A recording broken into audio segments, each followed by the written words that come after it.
The statements we're about to show you are from the Holy Quran, and is said to be the official, unchanged, pure word of God, revealed over 1400 years ago.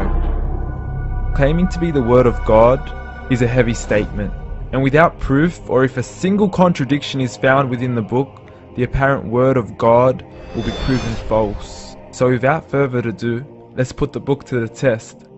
In the 23rd chapter, titled The Believers, from the 12th to the 14th verses, God is said to give a detailed description of how the human being is formed. It begins by saying, "We then placed him as a sperm drop in a place of settlement, firmly fixed. Then we made the drop into a alaqa." We will translate this word very soon. "And then we changed the alaqa into a lump. Then we made out of that lump into bones. And then we clothed the bones with flesh. Then we caused him to grow and come into being and attain the definitive human form." In the 21st century, we can now safely say that this verse is clearly describing the process of human development in correct chronological order. However, what we should be paying attention to in particular is the second stage, referring to the development of the embryo. The specific word used to describe the embryo in this verse is the word alaqa. The word alaqa, when translated into English, can mean three separate things.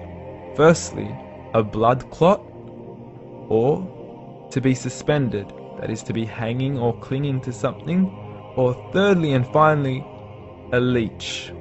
Now, all three definitions don't come anywhere near what we perceive to be the human embryo. So, why are these words used, and what significance do they share with the human embryo? Can the embryo be described as a blood clot?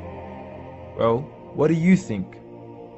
In the third week of embryonic development, a tubular heart joins with the blood vessels to form a primordial cardiovascular system, and by the end of the third week, the blood is circulating and the heart begins to beat on day 21. The first thing that comes to mind in regards to being suspended or hanging is the umbilical cord. But we can't use that example because we are simply referring to step 2, before the baby has even formed. But we now know today that the umbilical cord is formed from the connecting stalk.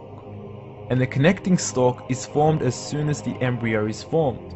The embryo's connecting stalk has even been described by John Allen and Beverly Kramer as an object to suspend the developing embryo in the extra-embryonic column. So an embryo is suspended and does have a strong resemblance with the blood clot. What on earth would an embryo have to do with a leech? Figure A shows the structure of an embryo at 25 days. Figure B shows a leech. Now please note once again that the embryo in this stage is no greater than the size of a kernel of wheat. This is an X-ray of the embryo at 22 days. This is the internal structure of a leech.